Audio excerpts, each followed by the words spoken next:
Okay, we're live.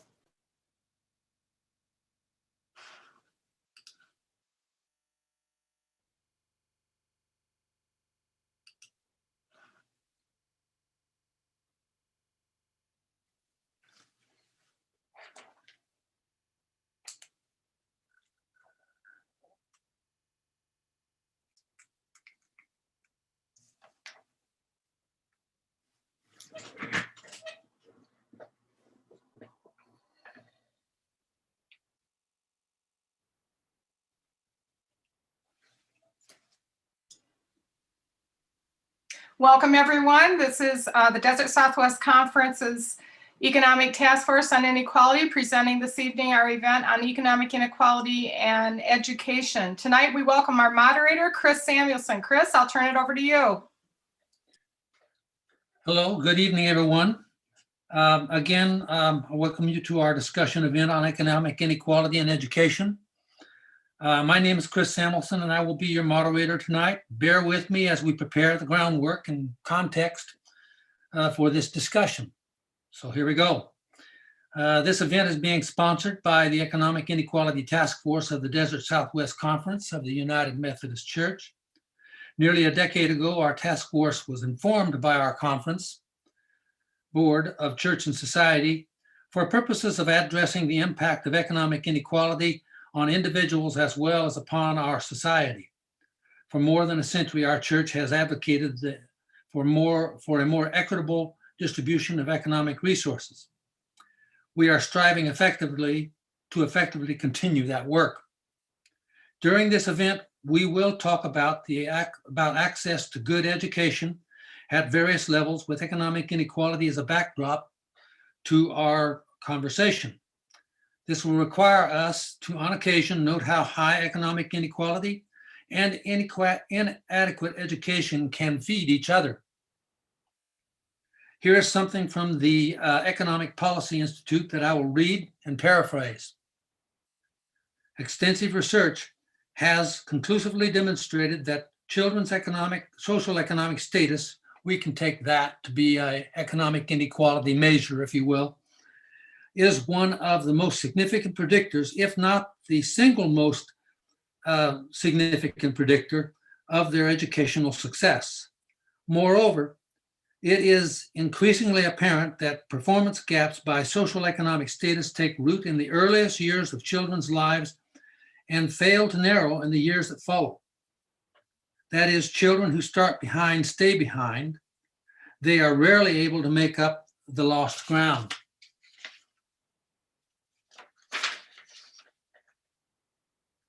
Christina, may we have the chart on wealth gaps by educational attainment, please? Okay, this chart provides the median household wealth over time from 1989 to 2016 in 2016 dollars. Orange is GED or some high school. Green is high school, some college. Blue is an associate's degree or a certificate, trade school, whatever. Purple is bachelor's, and black is postgraduate, assumed master's, and beyond. Notice the wealth increased only for bachelor's and postgraduate from 1989 to 2016. The gaps between these curves are a result of, normally, inadequate funding for education at the state and federal level. Christina, please remove that chart now. Okay. Now I will introduce Paul Bullis and our three panelists, Stephanie Hamilton, John David Bowman, and Larry Frederick. Paul is a retired attorney who has spent his career in public service. He began as a legal aid and spent the rest of his career working for the state of Arizona and the federal government. Paul has long been active in social justice issues, including refugee, immigrant issues, and prison reform. Larry is an ordained Baptist minister and pastor of Emmanuel Church, Rio Rico, He has previously served on staff in several churches in Texas and Arizona. He has also served as the general music teacher at Lincoln Elementary School in Nogales, Arizona for the past 22 years. He has served on the board for the Santa Cruz County Advocates for the Arts, which hosts the yearly Mingus Music Local NEA, the yearly Mingus Music Festival, and he was president of the Professional Educators of Nogales, the local NEA chapter. He is also a member of the Santa Cruz County Interfaith Alliance. He has been advocating for low-income minority students and their families for many years. John David has taught for 14 years at the high school level and also spent 3 years teaching at Arizona State University. In 2015, he was named Arizona Teacher of the Year. His commitment to public education is rooted in the idea that it is at the heart of the American dream. John David believes that access to equitable education is the reason generations of Americans were able to improve upon the social economic status they were born into. I would like to add that John David has been working with State Senator Christine Marsh on educational issues here in Arizona and is subbing for her this evening. Okay, Representative Stephanie Stahl-Hamilton is an ordained minister of the Presbyterian Church USA. She has been the Director of Christian Education and Youth Ministry at Flagstaff Federated Community and the Youth Director at St. Mark's Presbyterian Church in Tucson. Before she moved into politics, she served as the Executive Director of Montlure Presbyterian Church Camp. She now represents Legislative District 10 in the House of Representatives here in Arizona. Moving right along, now for a few ground rules. Only panelists, a moderator, myself, and some members of the Economic Task Force will not be muted. Use chat to pose questions or comments you want to the panelists to respond to. I, with some help, will control which questions, comments get addressed. Okay, I'm now going to give Paul Bullis 10 minutes to set the legal scene for our discussion by explaining the Supreme Court rulings of Milliken v.S. Bradley and San Antonio v.s. Rodriguez. Is that right, Paul? I hope that, you know. And he will also struggle with the following questions. Could Congress enact legislation effectively overturning the Rodriguez and Milliken decisions that could survive judicial challenge, especially given the current makeup of the Supreme Court? What is the role of Congress in the funding of public education and ensuring the equality of funding for all students? Having said that, that's a tall order, Paul. Carry on. You're on.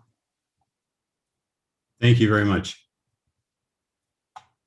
First, I'm going to talk about, as Chris said, talk about a couple of decisions by the Supreme Court from the 1970s that helped set the stage for some of the big issues we're facing today, namely unequal funding of schools and segregated schools.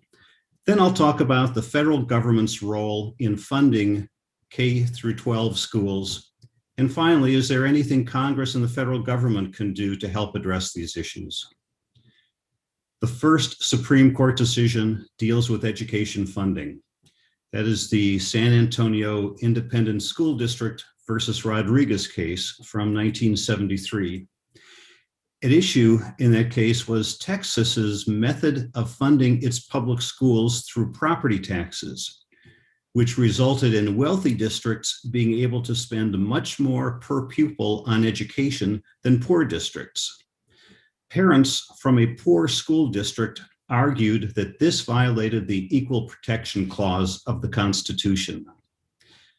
The United States Supreme Court disagreed and said that Texas's method of funding public schools does not violate the Constitution. The court also said that education is not a fundamental right under the Constitution. In addition, they said that poor people do not deserve special protection under the Constitution. This decision made it quite clear that federal courts are not going to get involved in school funding issues. This means that people have to try to convince state courts and legislatures to cure any funding inequities.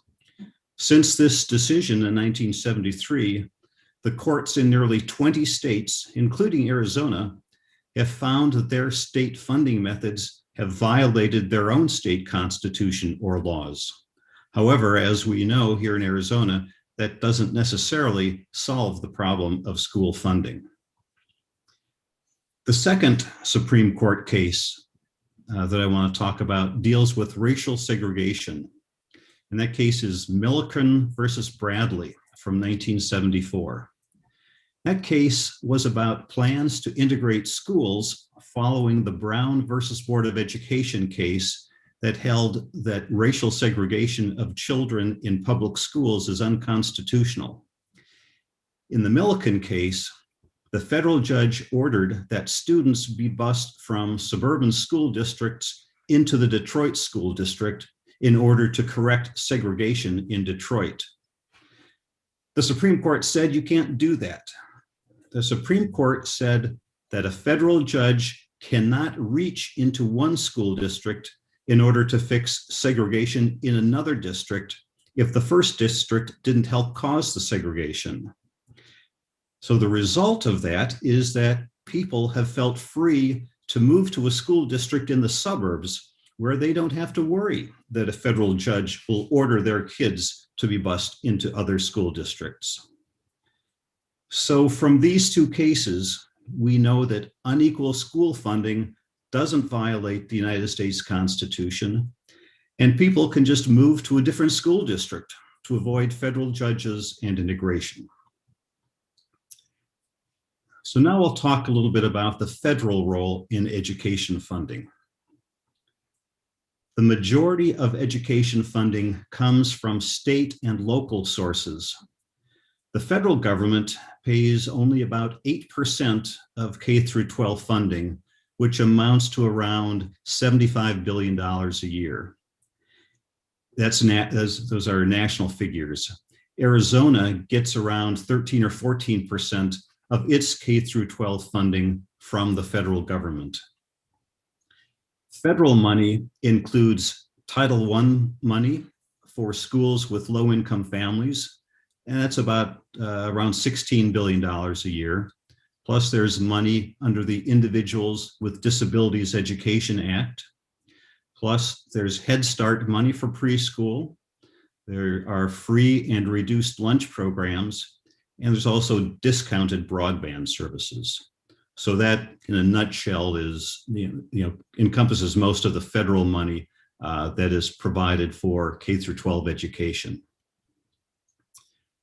So, what, if anything, can the federal government do to help funding equality and promote integration? Now, the critical factor in answering this question is that the responsibility for K through 12 education rests with the states under the United States Constitution. Not only does the United States Constitution confer no right to education, it does not even explicitly give the United States Congress the power to pass laws on education. Most federal education laws, therefore, come under the spending clause of the Constitution, which gives Congress the authority to tax and spend for the general welfare. Let's talk for a minute about Title I funding, which is for schools with a high degree of students who fall under the federal poverty guidelines. Title I funding is actually intended to help fix the funding inequality between some school districts. Title I increases the money given to poor, high poverty school districts. That is intended to help, and in fact does help, make funding more equal between school districts within a state. However, current federal education spending doesn't help reduce funding inequalities between states. The differences between states are often much greater than the inequalities between districts within states. As I mentioned earlier, there's currently about $16 billion in Title I funding per year. President Biden has proposed tripling Title I funding. This alone would do a lot more, to help even more equalize funding. In addition, increasing federal funding for states could allow the Biden administration to require that states take certain steps as a condition of receiving the funds. Could require that the states take steps such as doing more to integrate schools. There have also been a lot of other ideas proposed in the last few years about how to deal with inequality in funding and how to deal with integration of schools. Here are just a few of those ideas. The first deals with school integration efforts. Although there is currently $16 billion in Title I funding, there's only $100 million of federal money for school integration efforts in the form of magnet schools assistance programs. There are proposals that are being discussed to add another $500 million for districts that want to take additional steps for integration. Another idea is for Congress to pass an Economic Housing Act to help integrate neighborhood schools. The goal under this idea is to remove exclusionary zoning practices designed to keep certain people out of neighborhoods. Removing those zoning practices will help lead to more integrated neighborhoods and then to more integrated neighborhood schools. Another idea that addresses the problem of communities splitting off from their school district in order to isolate themselves and their money from students with greater need. This is something that has been happening for that purpose of splitting people and their money from students with greater need. And so the idea is to require federal approval to split school districts in this way. So these are only some of the ideas being discussed that would help tackle the problems of funding and segregation discussed in the Rodriguez and Milliken cases. Thank you. Thank you, Paul. I think we are now ready to get right into the questions. So let's get started with the first question. Here we go. How are K-12 schools funded in Arizona? This includes who makes the decisions regarding funding. How are those decisions made? I pose that to the panelists. I'll let you run with it. Stephanie, maybe you'd like to start. Yes, I can get started. First of all, thank you. It's a privilege and an honor to be here tonight. Paul, thank you for your introduction. It was very thorough, and I found my blood pressure rising as I sat and listened to that. And that I really shouldn't, as much as I have been involved in advocating for not only adequate, but equitable school funding, for the last 17 years. So what a lot of people don't know about Arizona, and the argument can certainly be made that our schools should not be funded by property taxes because of the inequalities in neighborhoods. But Arizona, believe it or not, has an equalization formula for their base funding. So all of the property taxes that get collected are put into the general budget, and from that are divvied up equally among the different schools. It gets balanced out so that typically what happens for the amount that gets spent per pupil in your school, in your neighborhoods that have higher property taxes, a smaller percentage of those property taxes go to education, and then there's the surplus.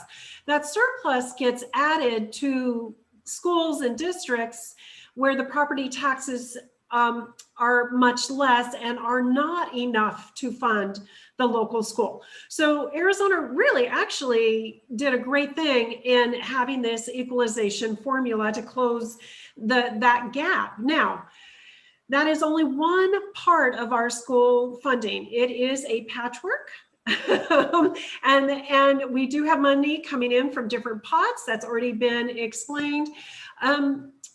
There is, on top of that, we have our district additional assistance, which a lot of times goes to pay for your capital improvements. That's like your school buses, your textbooks, your computers, your technology, the physical tangible needs. That budget was cut significantly in 2011, and therefore any funding that is needed for necessary repairs, those requests get thrown into a lottery, and only the most critical get funded. There's not enough money, so we have district additional assistance. The state is on its way to restoring a lot of that, I think, to the 2011 levels, but we are a decade down the road. And then another area where money comes in and is funded is through tax credits. And this is where we see the greatest portion of inequity and inequality within our state, in that a single person can give up to $200 of their income to any school of their choice in Arizona. A lot of times it's the local neighborhood public district school, and get that back on their taxes as a tax refund. A married couple can give $400.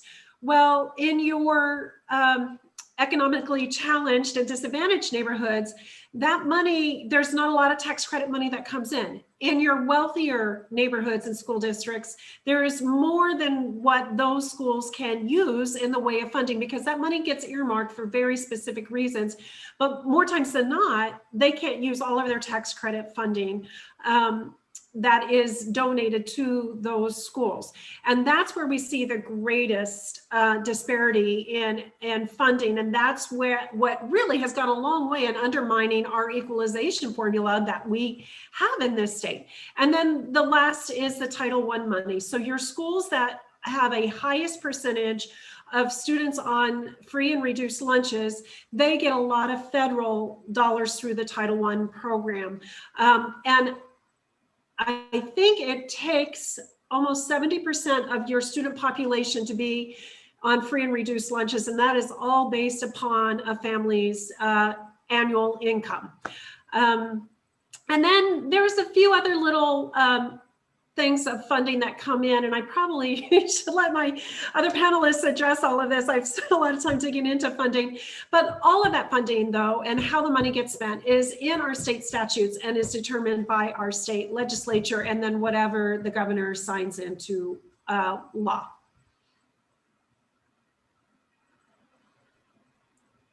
Larry? Thank you. And once again, I'm also grateful to be here. I'm very grateful to be asked to be here at all. In answer to that first question, how are K-12 schools funded in Arizona? Poorly. That is the easiest answer. Poorly. They should be funded much better. There's some other things that are added in there. For instance, a district can pass an override. What an override is simply an allowance for a 7-year period to increase the tax rate in the local area by a certain percentage, which is limited.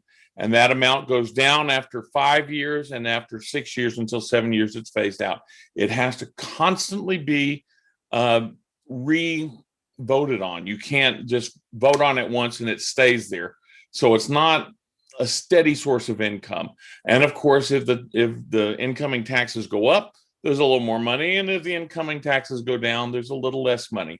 That override has to be specifically for certain things that are spelled out when the override is passed. And you can't, if something comes up later, you can't change that. Now, there are some different levels of school can fund different overrides. You can have an elementary override, you can have a high school override. So there are some exceptions like that.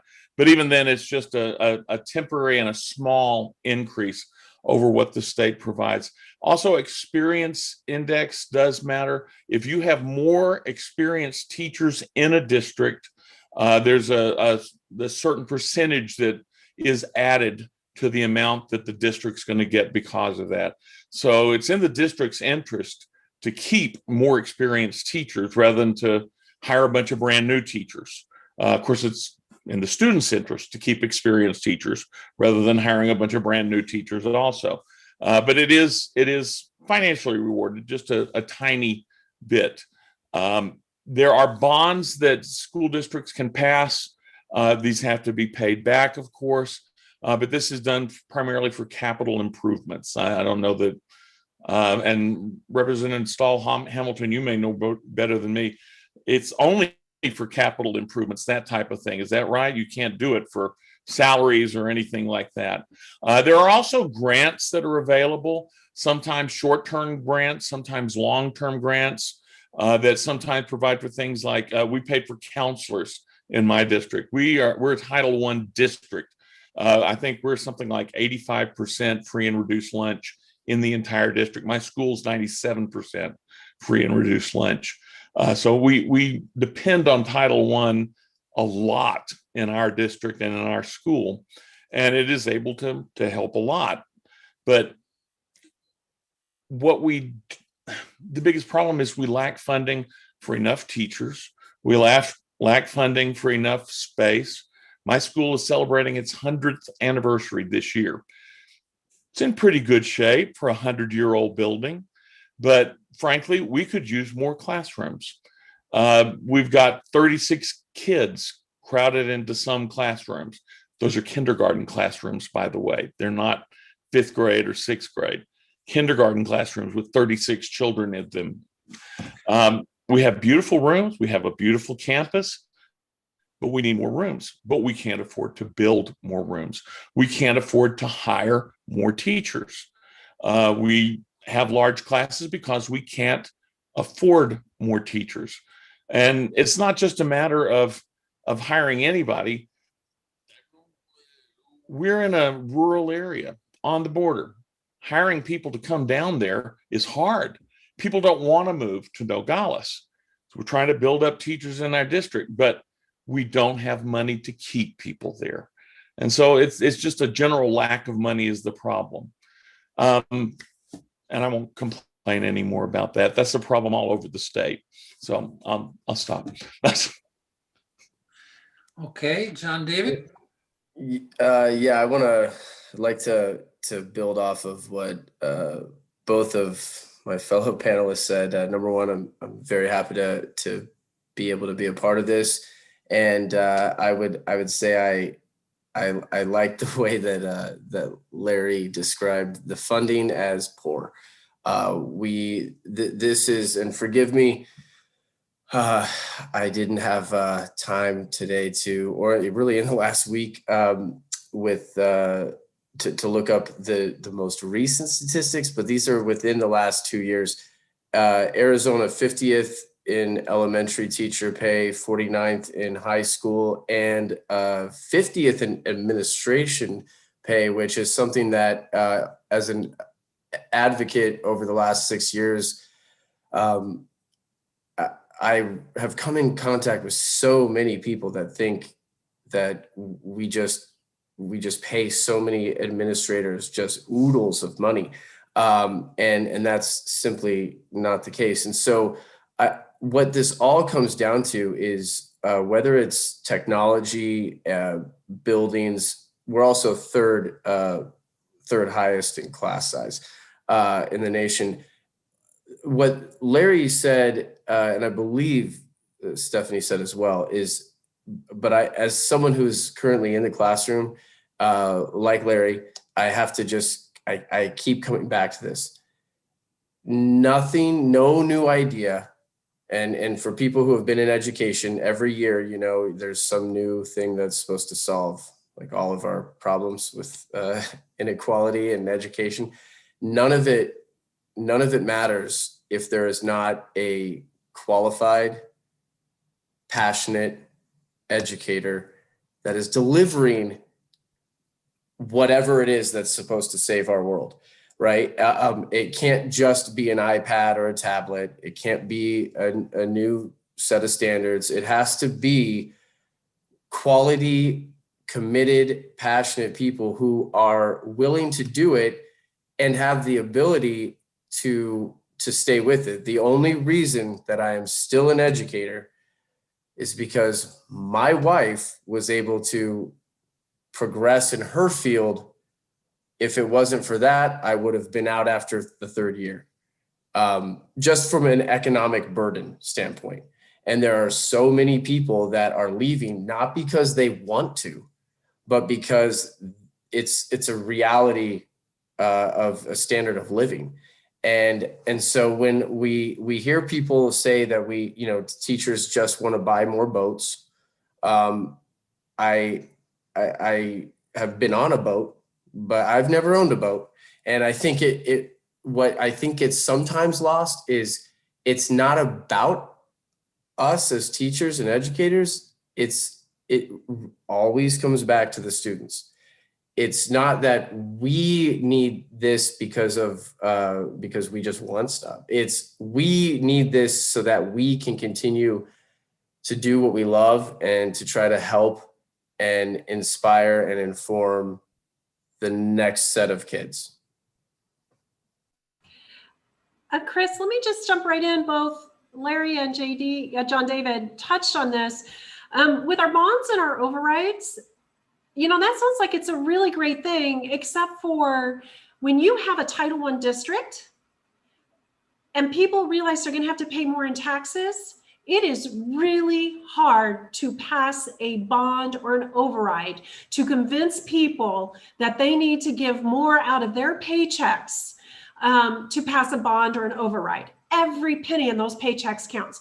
And then as far as teachers and teacher salary, our state has set up a system of, it's called results-based funding. They don't like to use the words result-based funding, but what we have seen is that teachers have been pitted against each other in dealing with test results. So schools and classrooms and teachers who have students that perform much better on standardized tests get rewarded with extra money in their pay. Now, there are some teachers that teach all exceptional ed students. They will never qualify for that funding, that results-based funding. So within all of this has been stacked in this idea that competition is so much better for the outcome of the product. And John David, you really, all of this depersonalizes. You hit the nail on the head, and that teachers, this is a vocation for them. They could no more be a teacher than I can be white, and a female. It is who they are in their DNA. They are hardwired to teach. They're not in it for themselves. They're in it for the students. And somehow in all of the decision-making process and how we fund, we've depersonalized this and we've put it down to results and outcomes, and forget that each person comes to school with their own unique individual learning style and personality. And so the stories that we are hearing from Larry and from John David, this is what they know in the classroom. This is what they are seeing and experiencing and living day in, day out. And our elected officials, and I'm in there, even though I'm newly elected, we are so far removed from the day in, day out. We're not there. So as we look at this funding, I just wanted to layer in and echo exactly what these two gentlemen are saying, and also lend a little more narrative to the structure that's been set up in our state for the funding. Wow, okay, that seems to really give us a lot of understanding or insight into decisions regarding funding and how the decisions are made. I think I'll go to the next question here, if unless there's somebody wants to say something more here. I will. Did we lose somebody here? Anyway, how does funding affect learning opportunities and outcomes for schools? That's explore that one for us. Okay, so if we just continue to kind of build on everything that has been said, if we look at the average time that someone stays in education, and I think, there's an old adage in education that you really don't know what you're doing until year 3. And I think it's probably like, I would assume that it's applicable to so many fields. I don't think anyone shows up the first day of anything and feels like they're an expert. By the time you start to get maybe comfortable, more experienced, knowledgeable, you start to feel what this profession really entails. By that point, 3 to 4 years in, that's when everyone leaves. And then we're redoing this whole growth process. Now, this is, again, not to slight any first, second, third year teacher. It's just that common sense would say that somebody who has been doing something for 10, 15, 20, 30 years probably has a better grip on it than someone in their first year. And I can tell you, I was a department chair at my last school for 6 years, had a department in social studies of 21 to 22 over the years. And I was within 6 years, we had 17 hires. And it was a Title I eligible high school. And while a lot of those teachers, who I'm still in close contact with and helping, have stayed, a whole bunch of others have left. And so this constant, I thought I was leaving the revolving door of careers when I got done waiting tables and bartending. And it's sort of the same exact kind of thing where, you're just like, oh, these just people keep coming in, and which is great, by the way. I mean, I'm happy that we still at least have some, although over the last couple of years, at any given point, we have 15 to 2,000 classrooms without a qualified teacher.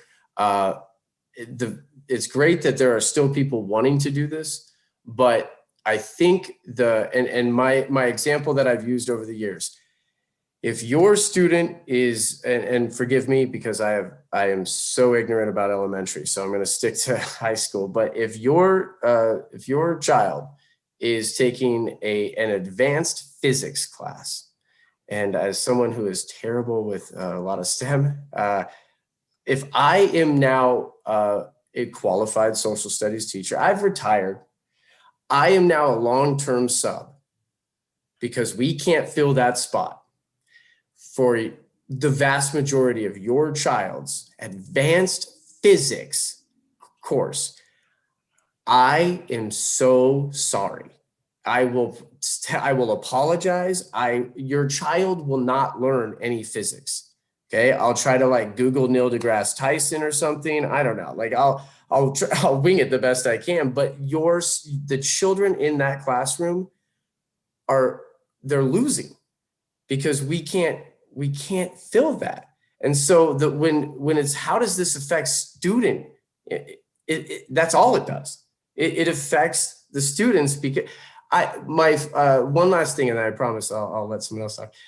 But a friend and colleague of mine, Beth Maloney, was the 2014 Arizona Teacher of the Year, and she has a thing she always says was her daughter, and this is a few years back, but by the 3rd grade, her kindergarten, 1st and 2nd grade teachers had already all left the profession.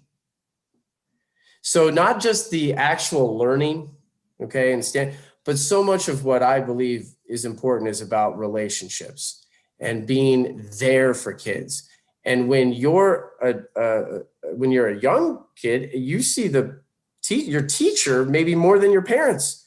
And now all of these role models, you don't have contact with them. Your whole support system is gone. I will jump in and the question was how, just restate it again, Chris. Okay, how does funding affect learning opportunities and outcomes for schools? Yeah, well, I think John David really hit the nail on the head. But let's look at some of these Title I schools, and let's think about, there's been a lot of studies and science on children who are born into poverty. So before they even hit school, in the home, their brain is hardwired, and the synapses, all the mapping is very different in their brains. They are exposed to fewer words, have lower vocabulary, and all those early markers that when you take your infant and toddler into the pediatrician, and then those visits are pretty frequent when you got the little ones, there are so many delays for children who are born into poverty. And then we try to get those children ready and send them off to school. And teachers not only have to be proficient in their area, but they also need to understand and work extra hard and hone their craft for reaching children who are born into poverty. And so there's an extra layer of, like I said, honing the craft in the classroom. And then if you've got a school that might get some Title I money, that helps, but there's still not enough money in the funding formula from the school district to get your reading. Well, there's no more aides. Remember when we went to school, we had teachers' aides, and they could take us and sit and read with us or do our math with us if we needed just a little extra one-on-one. There's no extra one-on-one in that classroom. When we talk about putting monies into the classrooms first, we don't include all of the support staff. And that's really critical. That support staff is what enables your teacher to get in there and just create magic. It is a concerted, collaborative effort in the classroom. And so not only have we stripped out all that extra support in the classrooms, but we've also added in, 5 to 8 more students per classroom. And so out of that extra 5 to 8, especially if you're in a Title I school, you've got kids coming to you with extra deficiencies, extra challenges. Deficiencies sound so, but it's extra challenges. They're not starting out in the same place. And so this is the effect of not fully funding our schools and having inequality in the classroom, is that we tie our teachers' hands and then expect them to do more. And it is awfully hard to engage those young minds and get them where they need to be when you've got more students and less resources in the classroom. Larry? I would also add that students that are coming from poor homes have less context for learning. They don't have any cultural experiences. They don't have many experiences that children from wealthier homes, and that could even be middle class and up, have. They don't go to museums. They don't go to concerts. They don't go out of their own home community. They just know their neighborhood because their family can't afford to travel somewhere else. They may never have been to the beach. They've never been to the zoo. They've never been to the circus. And lack of funding makes it more difficult to take field trips to see those things. Now, in Phoenix and in Tucson, those are easier to get to. They're a short bus trip. For us, it's over an hour just to get to Tucson. We take a group of students every year from all of our elementary schools, choir students, to sing at the state capitol. We have about 150 kids go. We take usually 3 buses up there, and it's a 3.5-hour drive up and a 3.5-hour drive back. But it's the first time most of those students have ever been to Phoenix. Most of them have never seen the state capitol. We use that as a learning opportunity to tell them about what the capitol is, what happens there. And so it's a great experience, and our district has been very supportive. But those kind of things also suffer. There's not as much money to do that kind of thing. Certainly traveling out of state is just not even possible. So there's a lot of things that our students and poor students all over the state miss because they don't have background when they go into it. The other thing is textbooks. There has not been a specific fund for textbooks for years. It was cut out of the state budget. And so to buy new textbooks, something else has to lose money. And so consequently, the textbooks I'm using are 12 years old. And I tell my kids, treat these books nicely, because your little brothers and sisters are going to be using this. Your children might be using these books, so don't tear them up. And I hate having to be like that with them, but that's the only way to do it. With there's no money for new books, and there's not money being added for that either. So there's just some basic things that you wouldn't think would impact the classroom, but it does. Crowded classrooms mean that kids can't work in small groups a lot of the time. Some of our big 5th grade classrooms where we got a whole bunch of kids, they can't separate into small groups to work together. There's no place to separate. We can send them outside a lot of the time. Thank goodness we have nicer weather in Nogales than Phoenix and Tucson does, so we don't have that terrible heat. And we can send them under trees and things that they don't have in Phoenix, I know, but we have that advantage. But it's a limiting factor when you don't have space, because there's too many kids in the room. And we are fortunate that we hold on to a lot of teachers for a long time. But right now, I'm the one teacher who's been at the school I'm in for the longest. And some of the ones who came even to retiring now or retired last year. And I'm still holding on because I like what I do, but money affects everything we do. It always affects everything we do. And let me tell you the one phrase that I hate.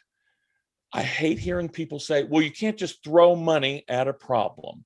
Well, my response is, why don't we try? We've never tried throwing money at it. Maybe it would help. Very good. I've got a Chris, can I jump in real quick? Larry, to your point about the textbooks, just anecdotally, and yes, I wholeheartedly agree, you can throw money at problems and fix them. That sometimes is what it takes. Just anecdotally, my husband teaches in TUSD, Tucson Unified School District, and my 3 children, my oldest just finished high school last May, and my younger 2 are coming up through the ranks. They've been in TUSD their whole education, lives.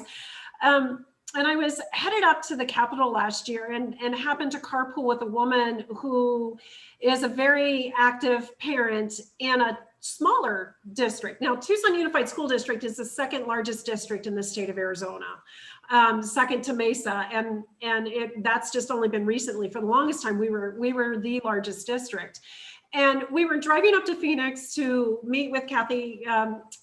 Someone from Kathy Hoffman's office. And on the way up, she was fussing about how there was some change in standards and they had to rush around and find extra money from their bond passing to buy all new textbooks. And she was really put out by that. And I just listened and let her tell her whole story. And she said, well, what does your district do about textbooks? And I tried to be very composed, but I just started laughing. I said, we have not had textbooks in over 10 years. And her mouth just dropped right open. She couldn't fathom not having money for brand new textbooks, even though she was very put out that they had to dip into reserves that she didn't want to in order to be up to state standards. And she just stopped and she's like, well, what do y'all do? And I said, we've got some of the best teachers in the state because they're extremely resourceful. They take what they have, they put together a curriculum. And that is going to work. And I can't tell you how many of the teachers in our district dip into their paychecks to buy online curriculums a curriculum in order to implement it in the classroom. One of the things that I have done is spent a few years as a substitute teacher, you know, among other things. And so I know, I've looked at their filing cabinets, I hand out the work, and yeah, textbooks is almost a thing of the past. Now, there was a big push in TOSD to do everything with computers, you know, to be technology schools. Well, that's all good and well. There's lots of grant money to get the computers in the classroom. There is no money for maintenance to fix them, to upgrade, and you get less hands-on with the teacher. You know, so it is, yeah, there's money to get things started, but there is not money to maintain, upkeep, innovate, and create for students who need it so much more. It just increases that gap. Chris, before you move on, I know I know you have a list and That's all right. That's all right. I don't have to complete the we're list. bouncing around, but I have to, if any of my colleagues were hearing this, they would know that listening to Stephanie speak, they would just know I would be losing my mind, because I'm not a technophobe. I don't hate technology. I just don't think that, and I hope this doesn't sound arrogant, I just don't think I can be replaced with an iPad or a tablet. And I don't think any of my colleagues, I don't think any teacher can be replaced. I don't think, and what I've seen, and the COVID experience has exacerbated this, where I should have just recorded answers, because I actually, I talk to my kids about this all the time. Hey, we have a couple options. I can put stuff on Canvas and you guys can look at it, or we could do learning, like interacting, and which one do you want? Or even, would you want to handwrite something? Students are so tired of staring at screens. And I know that sounds counterintuitive, because they will not put down their phones, but they want that real experience. And it has been really frustrating for all of us, because so much of this past year has required us to get rid of and modify all of the really innovative kind of hands-on things that, and I was talking with a teacher just last night, all the things that, our students for years remember. These are the things that they come back like, oh, are you doing this still? We either can't do it because of protocols and things that hopefully will revert back. But there's another piece where there's all this pressure, because if a district spends $5 million to give out all of this technology, well, by golly, we all better be using it, right? And so now all of a sudden it's like, wait, I'm doing your evaluation here, and you didn't use any technology. And, I can't remember how many times, and I just asked an administrator who popped in and was happy because kids were engaged and having great discussions or activity. And then I would always just throw out like, no Wi-Fi, right? Like, no, did you see any tablets? Like, we can still do this. So I just want to throw in that piece to add on to what you're talking about, where, this move to get rid of things, and I understand it, and I don't wish to ever be in those decision makers' shoes, but it's just the end of the result we see, our kids see, and if you polled them, I am so confident that it would be just a landslide election for, can we please just put down our computers? So, one other thing that In poor districts, in poor schools, the school has to pick up slack that families can't handle. We have kids coming to school with shoes that are 2 sizes too big, and the parents can't afford new shoes. We have to get them new shoes. We have to. We have kids coming to school with clothes that don't fit them, or that are tearing, or that are worn out. We have to give them new pants. We have to give them new shirts. We keep a supply of shirts and pants and backpacks in our offices at all times, because there's always kids coming in that need that kind of stuff. And they know us at Walmart. We show up and say, we need to get this and this and this, because we've got kids that need stuff.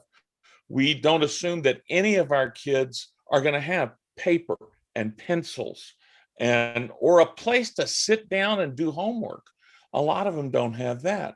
We've had the nurse and the principal go for home visits and find out that the home address was actually a warehouse, that the family was sleeping on the floor in the warehouse, on the floor, not even on mattresses or on blankets.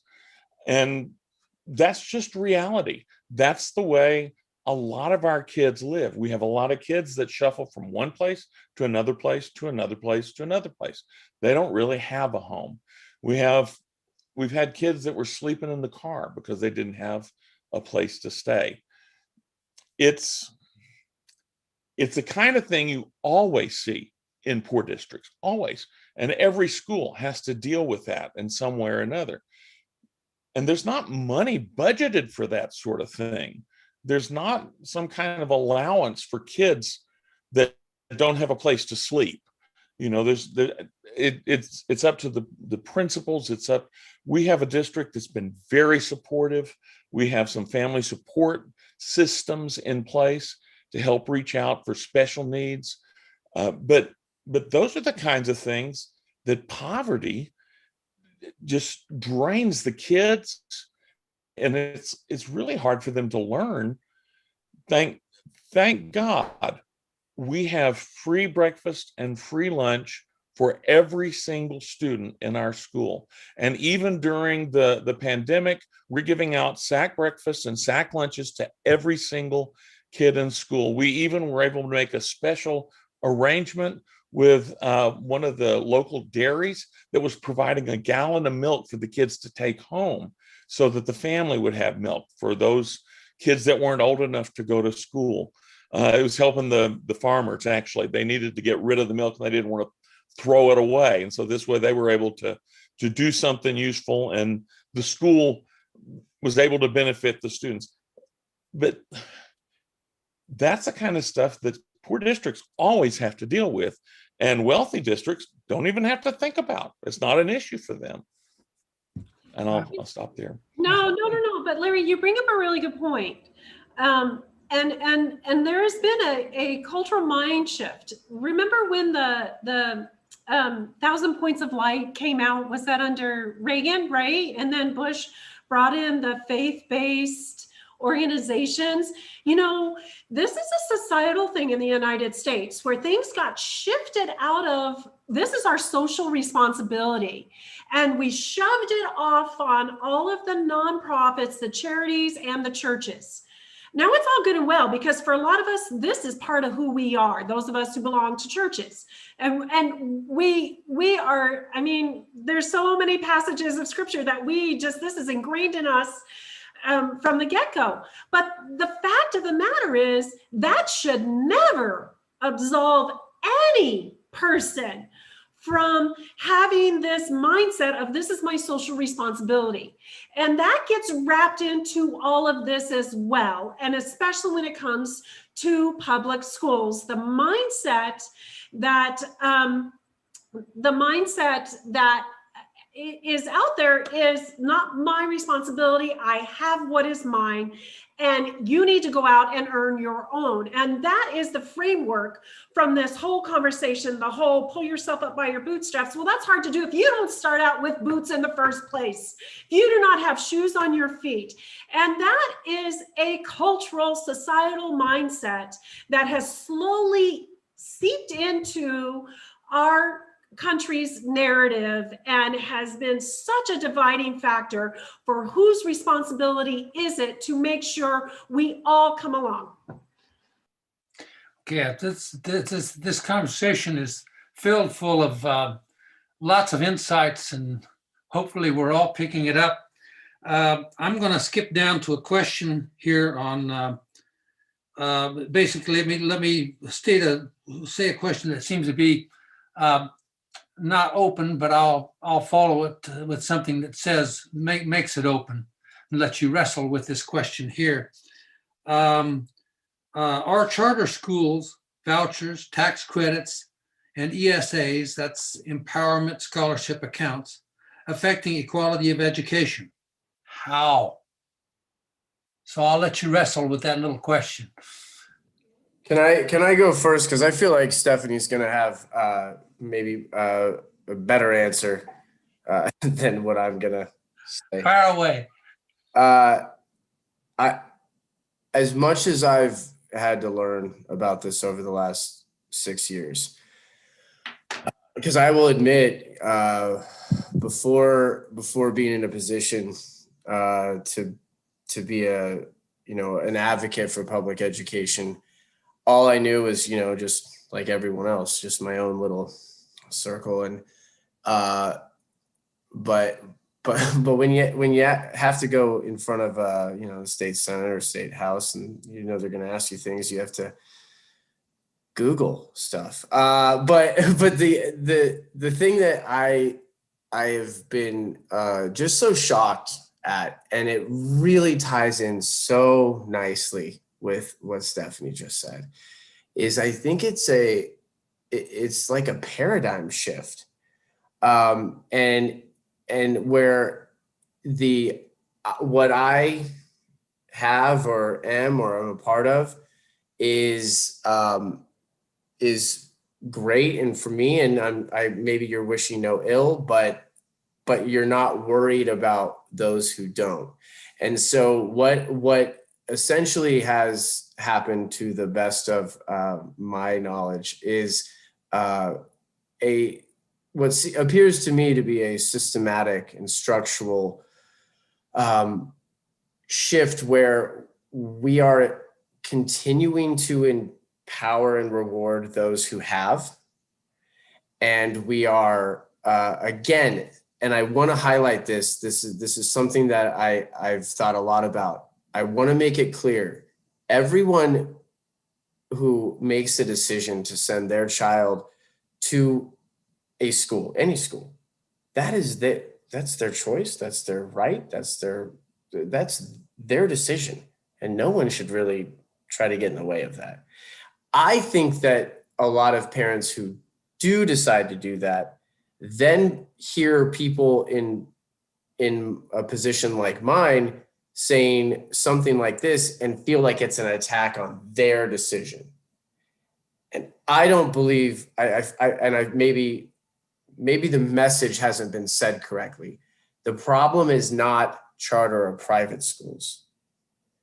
The problem is that we have, as a state and as a country, we've built in policies that are taking away from those who need it the most, and we are finding ways to reward those who still need stuff but need it less than others. And that essentially, it's like the reverse of Robin Hood. And it's just every time there, and I know that there are bills being proposed and have already passed some different, I know one that I believe has passed some committees in the Senate or passed the Senate, where we're just continuing, once the genie's out of the bottle, it's hard to get back in. And that, from my perspective, that's my piece about this. Yeah, and in the context of this, question, I've got a question here from Amy Notbaum. I hope I'm pronouncing that name correctly. Can Stephanie speak to the current legislation that will take money out of our already significantly underfunded schools SB 1783. Oops, now something happened here.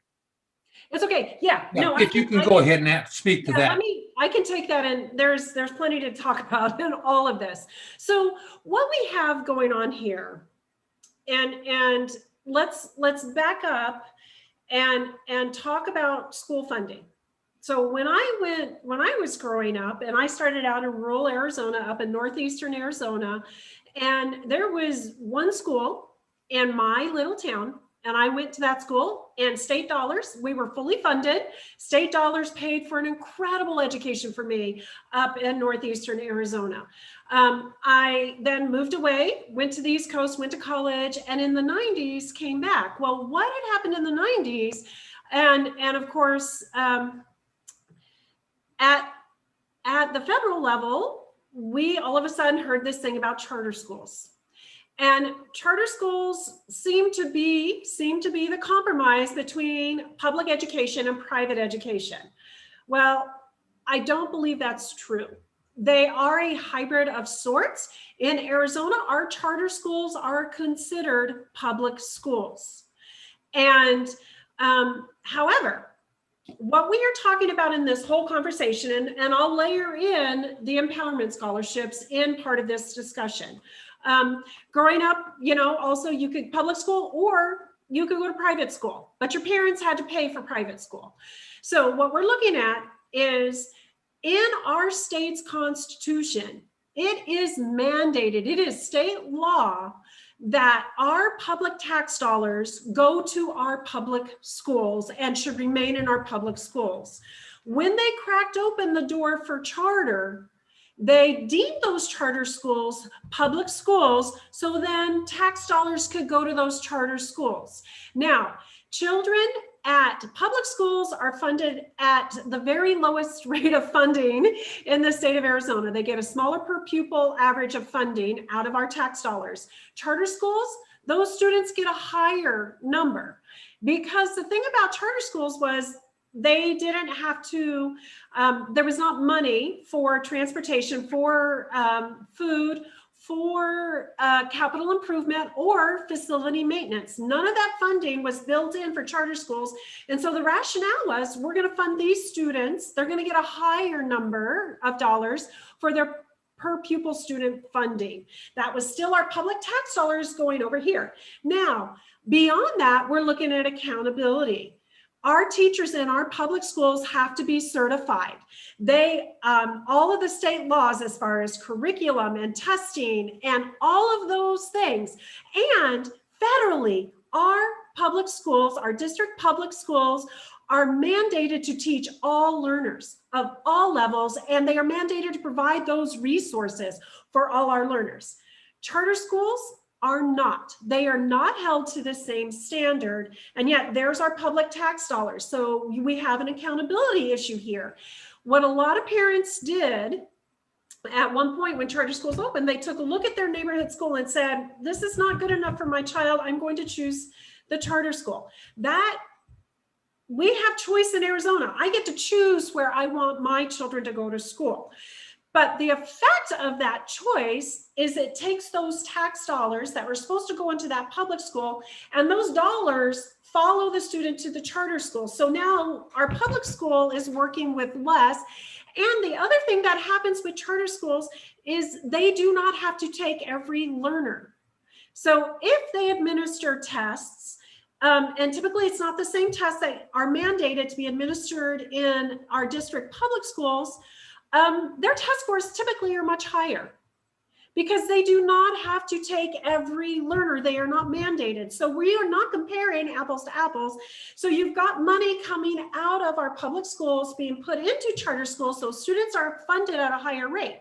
So we have this sort of hybrid. Now, under the guise of school choice, and it's not a guise, under our system of school choice in the state of Arizona, we have private schools. And we have private religious schools.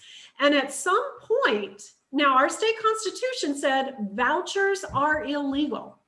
But at some point, they figured out a workaround for these empowerment scholarships. And essentially what that is if a parent chooses to send their child to a private school, private religious school, or homeschool, the state, in the form of a debit card, will give the per pupil funding to that parent, and then the parent can spend it at the private school, private religious school, or home school. There's very little accountability where that money goes, and it's the workaround because the funding goes straight to the parent. It's not going to the institution. Now, those are our public tax dollars that are going to private schools. The other thing that our Constitution says is that we are not to put any money in religious education. It breaks the separation of church and state, which just makes my head explode because our public tax dollars should not be funding a religious institution. So this is the effect of what's been going on with our education funding and why it's put additional stress on our public schools and has shifted the resources out through what seems to be very legal means. I think it's a little unethical and immoral, and it's one of the reasons I ran for office was to get in there and see if we can create some change.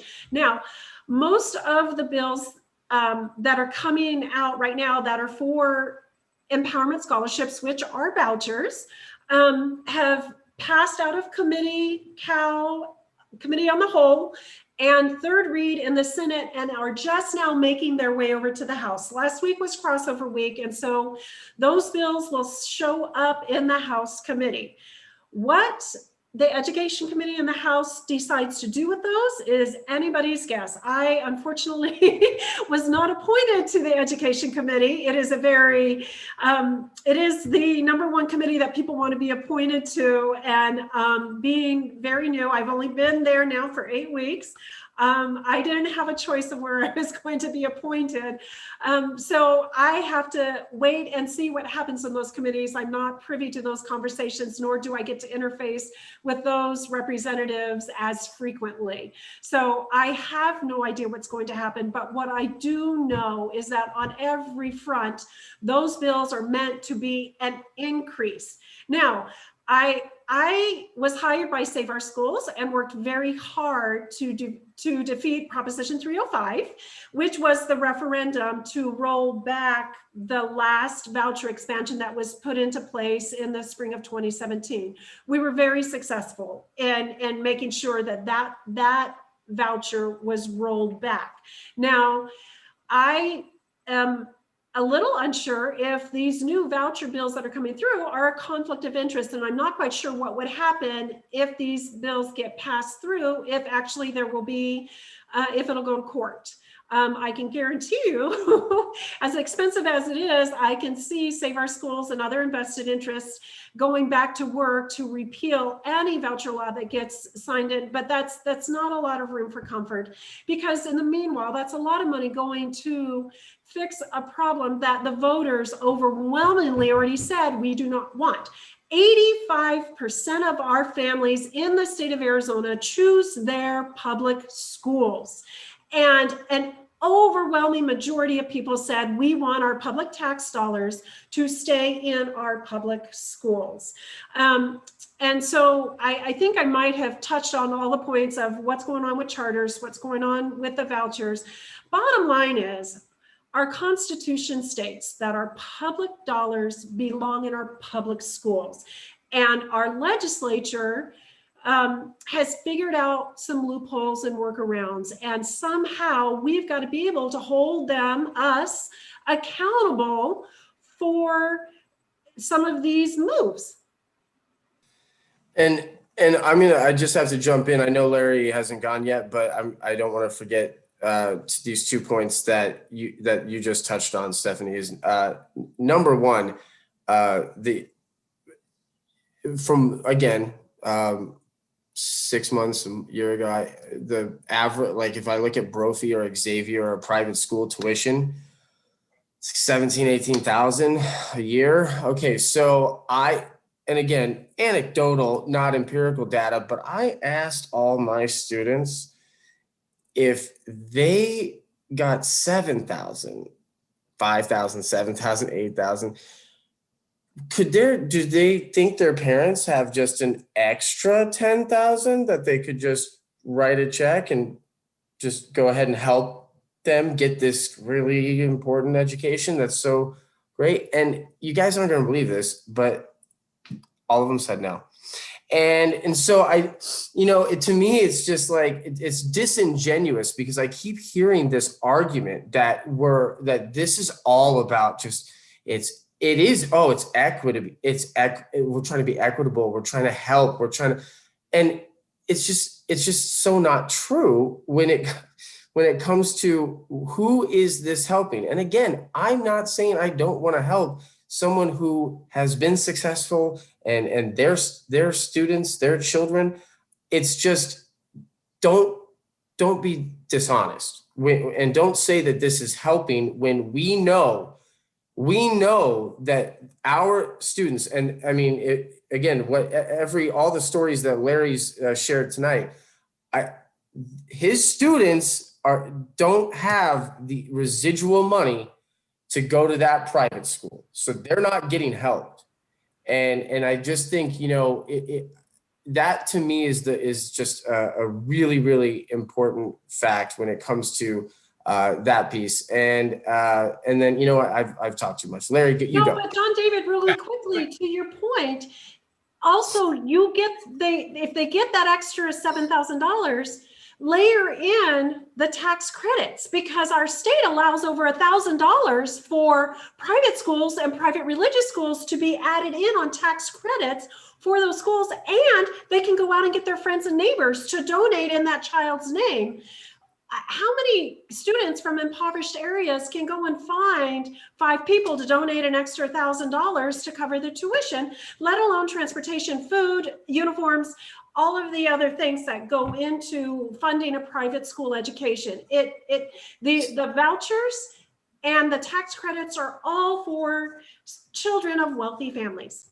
Well, and I do think that I want to give Larry his chance to throw in his 2 cents worth here, and Well, actually, they're both so smart. They're saying exactly the same kind of things I would say, so I don't have any disagreement with them. It's good to be with smart people. I would also add that a lot of the times, even when students are going to private schools or charter schools, if there's a need that school cannot meet, the public school still has to meet special education needs, all those kind of things. So it doesn't matter that the money's going to the other school. The public school still has to meet those needs. And we're not getting lots of money for doing that either. We're helping feed one of the Catholic schools in our community right now. Our public school is helping feed them because they don't have the facilities to do that, and we do. Now, I think they're being reimbursed. I'm not going to argue with that, but there's just some things that private schools are not set up to handle and public schools are. So the public schools end up doing it anyway, even though the kids have been moved to the private or the charter school.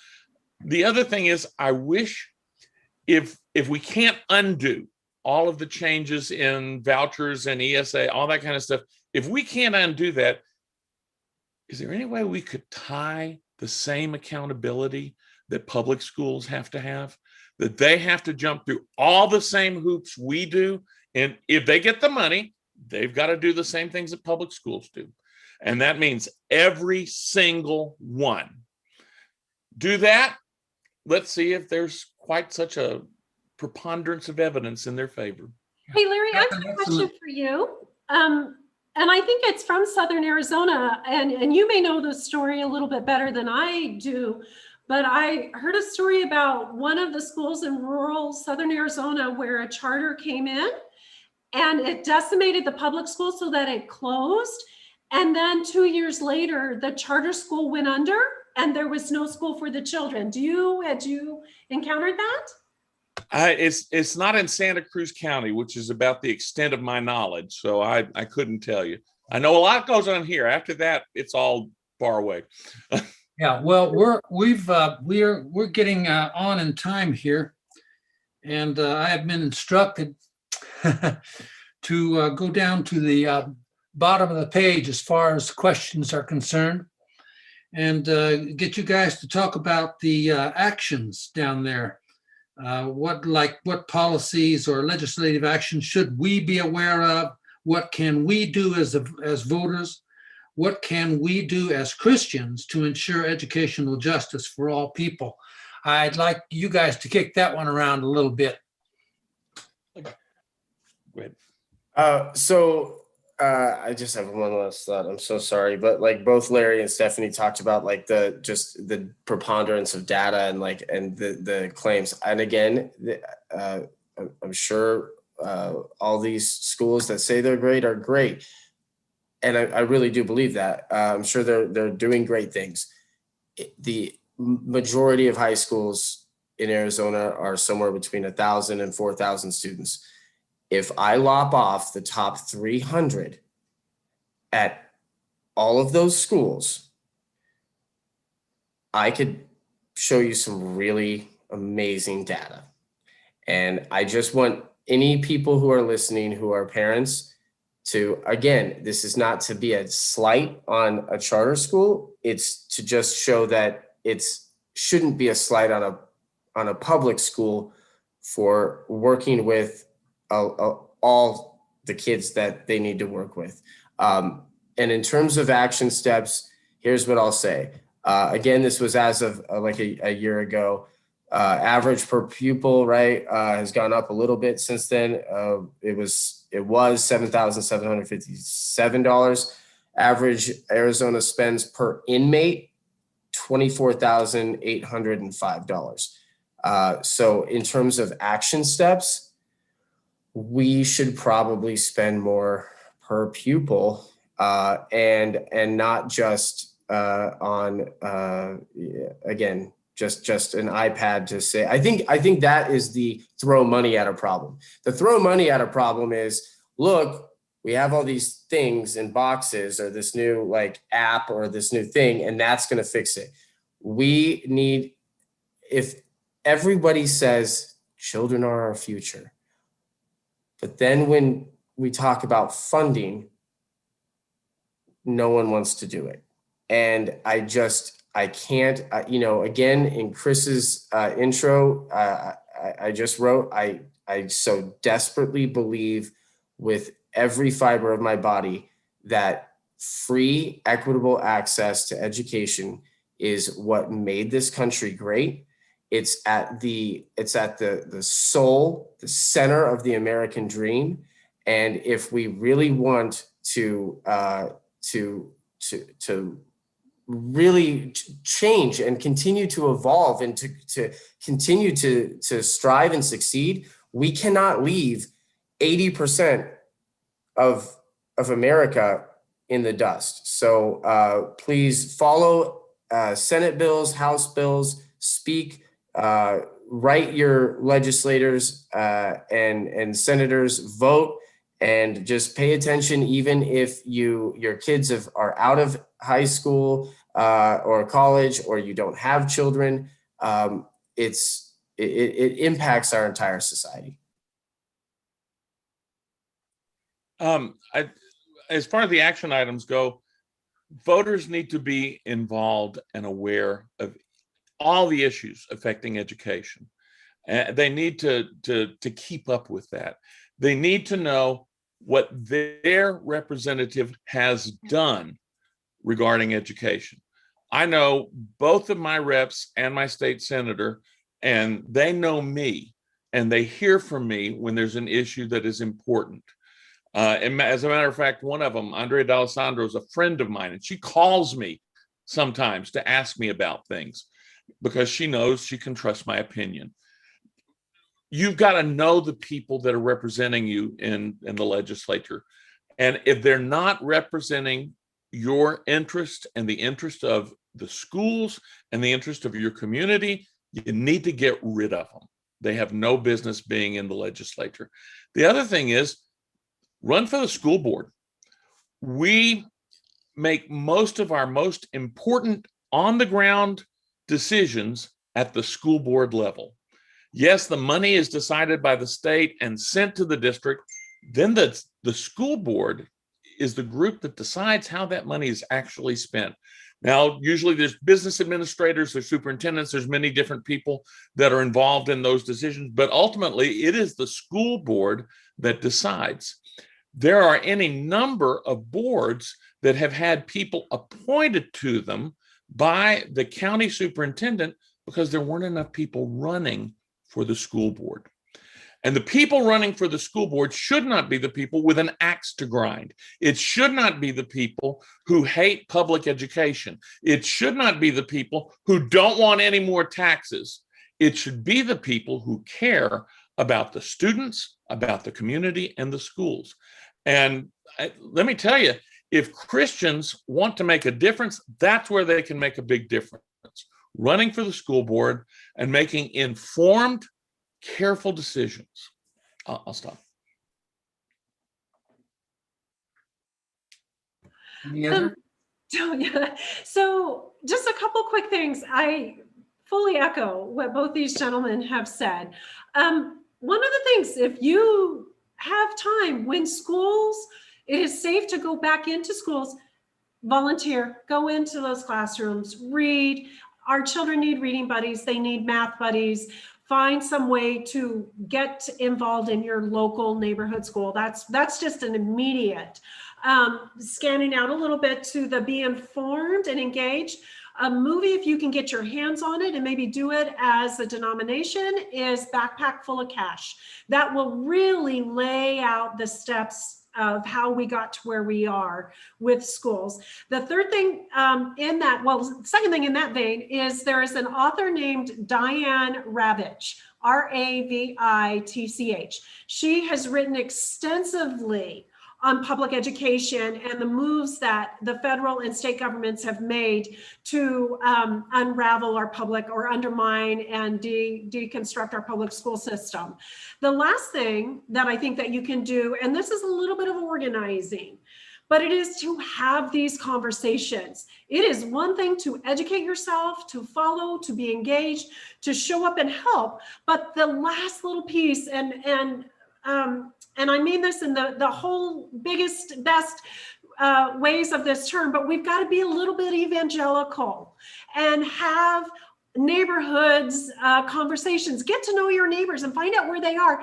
People don't know what's going on with education, and the only narrative they have are the ones that are being fed to them. Engage them, have these conversations, exactly what we're doing tonight. Invite your local school board people, your school superintendent, your parent groups that are there pushing for public school education. You gotta have the face-to-face conversations. It's those one-on-one conversations that change hearts and change minds. And you gotta tell the stories. You have to tell what you are seeing in our schools. Those stories give people a place. It gives them hooks for people to intersect their stories, and that is what's transformative, and that's what we're asking for right now, is for our state to be transformed when it comes to education funding, because it's for what's going to transform our children's lives. So those are my suggestions. And Representative Stahl-Hamilton, first of all, I agree completely. Diane Ravitch, especially, she had a Damascus Road experience. She was one of the founders of the No Child Left Behind, and she realized what a terrible idea that was, and has since then tried to educate people about what does work and what is wrong. And she's excellent. I love her. And my last word will be that I love, Stephanie, what you said about getting people together and hearing and inviting people in education. You know, one of the things that I've said in probably every speaking engagement I've done over the last 6 years is the last group of people that are really ever heard from or I think actually really thought about in education dialogue are teachers, students, and support staff, right? Like the actual people involved, right? The adults and the children in education are really, they're not heard from. You don't hear from a lot of the students. You don't hear from a lot of the teachers, support staff, administrators, we hear from superintendents and school board officials, which I still think should be a part of the dialogue, but the stories, when Larry shares his personal experience, when I share mine, when anyone who is in the classroom shares their story, and by the way, when students share their stories, I think we can learn just as much from an 8-year-old and what they are experiencing as we can from someone who is on the PTA committee, right? Let's have that dialogue. And I love what you said about, it makes it more real because there's such a disconnect. And I think it's really powerful. So again, I'm just so happy I was able to be a part of this and get to hear from everyone and be able to be heard. So thank you. I think that I've discerned about 10 actions or 10 things that can be done there. That's really amazing, coming out with this. Now I want to kind of give each of you a little bit of time. I know this is not, a little bit of time to just kind of sum up, but not really sum up, but just come out, give you an opportunity to come out with what you think was the best insight of all in this whole conversation. Okay, about one each, if you can. What Paul was sharing at the beginning, that there is no constitutional obligation for the federal government to fund education in any way, and that there is no requirement that one community should have to help with integration in a separate community. That's all kind of new to me. I had no idea that it was like that. And boy, that opened my eyes. Not in a good way. Well, that's good. I can hear thinking. I think that what we're looking at here is a power dynamic. We've used words like inequality, inequity, haves, have-nots, challenges, and widening the gap. It truly is all about a power dynamic. And right now, the system is set up for people who have money to continue to be extremely successful. The power that we have, though, as everyday persons in this state is what we need to tap into to flip that power dynamic on its head. And that is why I think I ended with what we're looking for is transformation. Education is going to be what helps transform our children and prepare them for life. It's an investment. And the way we do that is by harnessing the power we have to be advocates on their behalf and have those personal conversations. And I think we can do that in a lot of creative ways. We don't have to be angry. I know I get all passionate and hyped up about all of this stuff, but when it comes to getting the work done, it's that calm, rational, how many more people do I need to reach with this message? Who can I talk to today about what's going on with education? How can we change and flip the narrative? And that just happens person to person. So for me, I think it is flipping that power dynamic. And for those of you who are United Methodists here, part of this conversation, we talk about kingdom principles. And we know that the kingdom of Christ was for the last, the least, and the lost. It wasn't for the kings and queens, if we want to use that imagery. And in the economy of Christ, it was the people who are at the bottom that got lifted up. And we as Christians are called to be about that same work. And as much as you've done it for the least of these, you've done it unto me. Exactly. And I left on kind of a down note. Let me just also say the miracle is that we are educating students all across our state, that insufficient resources are still teaching kids. Our kids are still learning, and they're going to college. They're becoming architects. They're becoming doctors.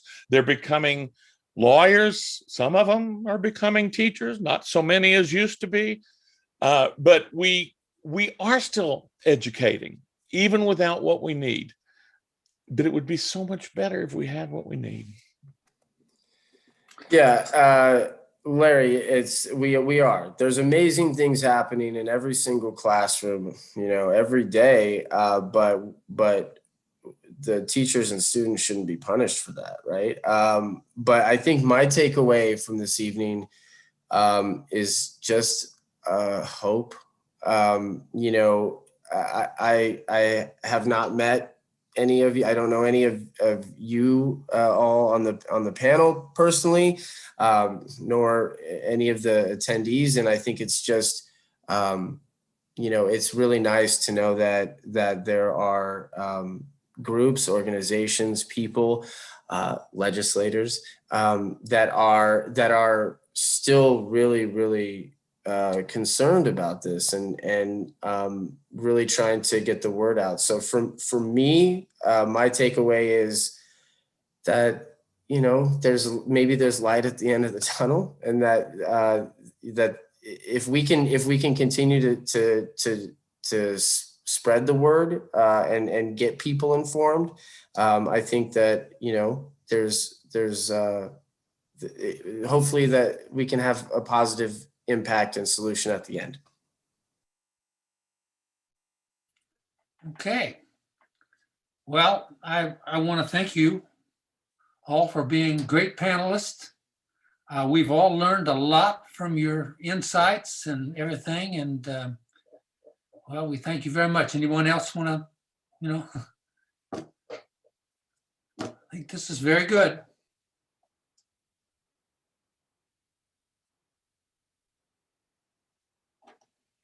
See, we're getting a lot of thank yous from chat.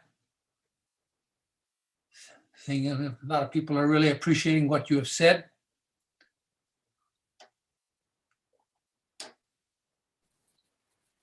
We're at 8:37 p.m. and we committed to an hour and a half, so we're 7 minutes past. Thank you, panelists. Thank you, attendees, for watching, and those of you watching on YouTube.